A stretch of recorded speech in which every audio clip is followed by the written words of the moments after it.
What's up, people? Back with another reaction, back with some more classical music, and we're back with the last piece I'm going to react to before I finally get to the Dvorak 7th Symphony rendition that I've been talking about, conducted by James Levine, performed by the Chicago Symphony Orchestra, and that reminded me I have another CD, same combination, James Levine with the Chicago Symphony Orchestra, and they do Dvorak's 9th, The New World. Gonna have to react to that one too. Not sure exactly the order, and of course there's so much more Beethoven and Mozart and Bach and all sorts of people that I'd like to react to, Rossini, more Cacciaturian, you name it. So there's a lot to do, but I did want to react to this one, and then like I said, I'm going to get to that version of Dvorak's 7th, which is always one of my favorite symphonies. But we're going to listen to Tchaikovsky's Marche Slave. This is a piece, my understanding it was written in the 1870s, and I think it relates to the war fought between the Ottoman Empire and Serbians, and eventually the Russian Empire intervened on the side of the Serbians, and I think there was a lot of shared sort of cultural, Slavic sentiment between the Russians who came to intervene on behalf of the Serbians and the Serbian partisans who were fighting against the, by that point, beginning to wane a bit Ottoman Empire, a process, involved in the larger Balkan Wars, I believe, and there were many twists and turns in that, and all sorts of things that happened in the wake of the Ottoman Empire receding, and nationalists of different types competing for these territories and so on. So it's a big long story, but my understanding is that Marche Slave specifically relates to the conflict between Serbians and the Ottoman Empire and the Russian Empire eventually coming to intercede on behalf of the Serbians. And indeed, there are a few different musical elements along the way, but there are two sort of bipolar or dichotomous motifs that sort of define this piece to me. One side of it is very dramatic, very epic, very sort of perilous. It sounds like buildings are burning and cannons are being fired and all is going wrong. And my understanding is that these sections sort of refer to the plight and status of the Serbians as they were being oppressed by the Ottoman Empire. And then there's another section that serves an alternation with that sort of intense, dramatic, and fiery, the fiery sections, plural. And these are sections which are very light, and they feel almost like regal and very positive. And these, as I understand, are Tchaikovsky's, or these sections are Tchaikovsky's way of expressing the Russian aid that came to the help of the Serbians, who were again being oppressed and sort of having to fight this war just to retain any sense of autonomy culturally and so on. So again, there are sort of transitional parts where, in the happy sections, there are some moments where you can feel kind of the tension from the more dramatic sections, and at the end of the dramatic sections, it gets a little bit more melodic as it leads back into the happier sections. So there's there's gray area on both sides of this dichotomy, but I really remember this piece being defined musically by the way that the balance between this ferocious and powerful section is balanced out with this light, positive, and again seemingly uplifting, if not outright regal sort of feel. So I really think Tchaikovsky does a great job of articulating musically the source material and the inspiration for him writing this piece. So here we go. This is Marche Slave by Peter Ilyich Tchaikovsky, as conducted by Johannes Wildner and performed by the Philharmonia Kosovia in 1990 in Poland. So here we go. Oof.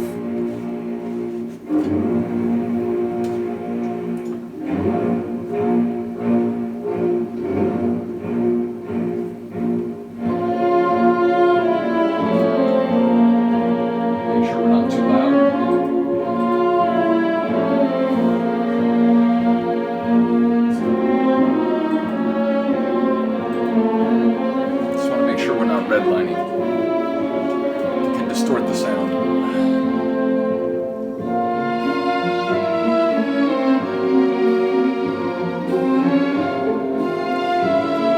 With that cymbal especially, it kind of sounds like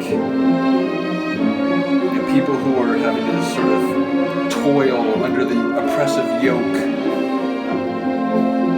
of those who do not respect them.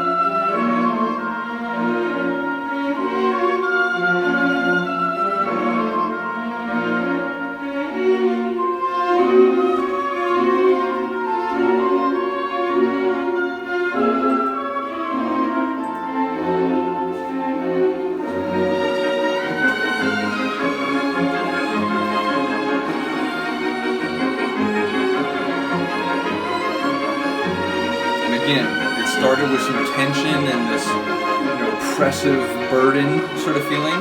But right there, it was a bit smoother, a bit brisker.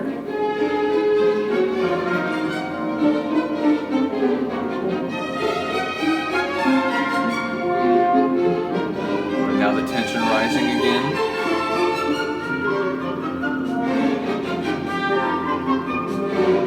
Growing sense of calamity, perhaps.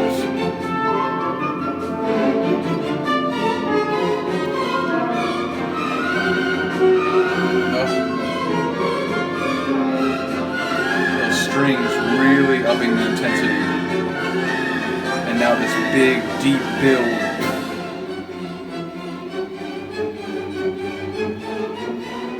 And now all hell breaks loose.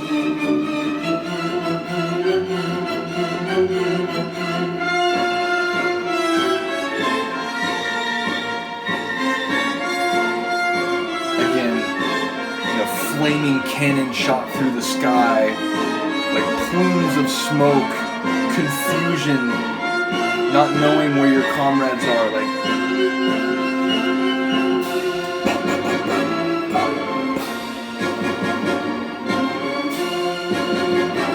enduring the onslaught, the bombardment, not knowing if you'll see morning. Not knowing if you'll make it through.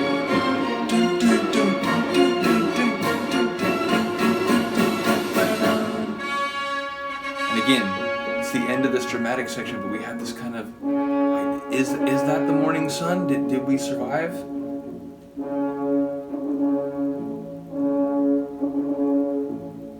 And now, the first articulation of the counterbalance to this.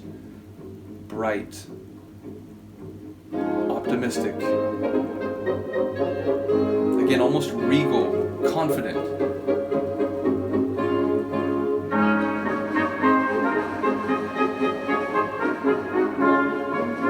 There is relief for those who have suffered, assistance, aid, perhaps a brief moment of hope and optimism.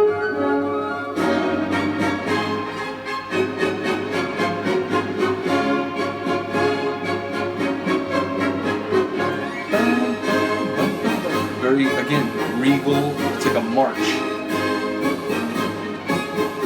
And you can maybe see it as the Russian troops arriving to help the beleaguered Serbians in their struggle.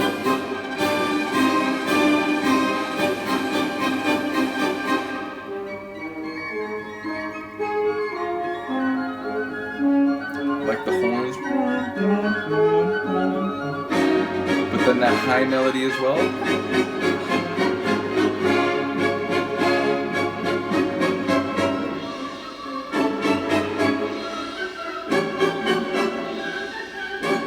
Little intensity there, but then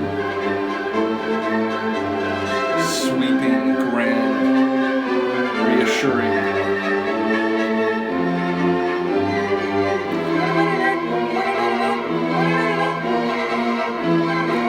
Tchaikovsky is blending of different elements. It's brilliant. His pieces have personality. They have like memorable flair. You feel it coming back. The worry, the bombardment, having to endure the carnage, the confusion, the loss. Get ready. Build up the barricades again, because there's another onslaught we'll have to suffer through.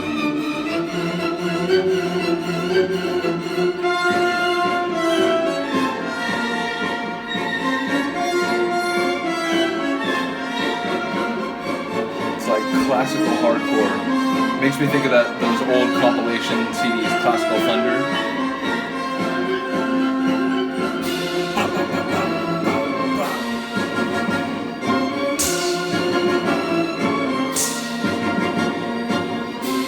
Love that. I guess it would be like this, right? I think it's a crash somewhere.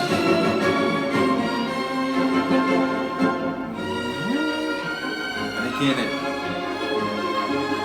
Smoothens for a second.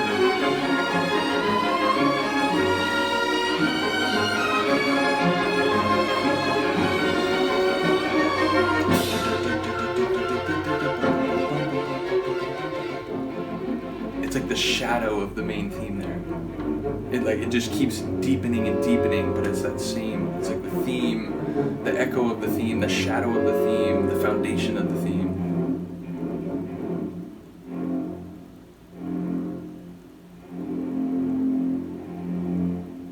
But we have not been abandoned, because that triumphant,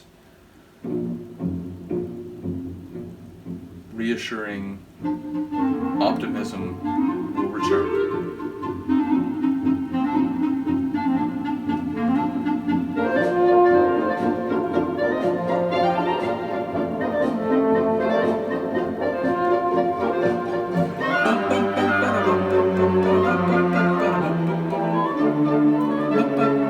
And now we get again this march, kind of a grand feeling again, and it's going to intensify even more.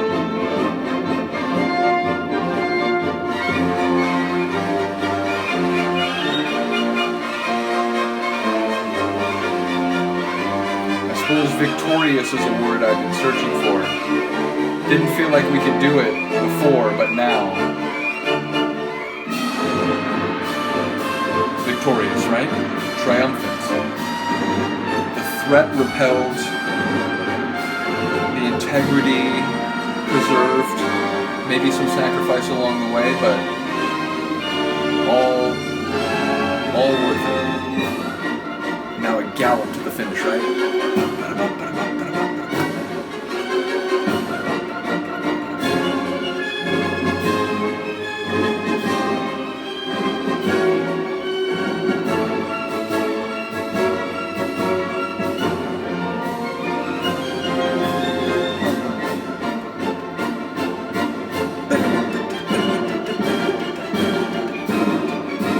Get out of here, Tchaikovsky.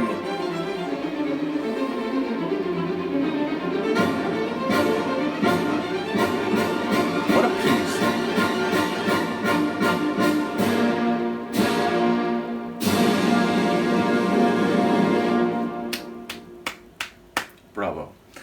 Honestly, I like that as much as his perhaps much more famous 1812 overture. I'm going to have to react to that soon. I have it on a few different discs. This is one of them. I think I have maybe two other releases which have different renditions of the 1812, so I'll have to see which one I prefer. I do remember this version here, Johannes Wildner and the Philharmonia Kosovia, so I might just do it on this disc, but yeah, I do think this piece is as good. I love the sort of counterbalance of it, the dichotomous or bipolar nature of it, and again,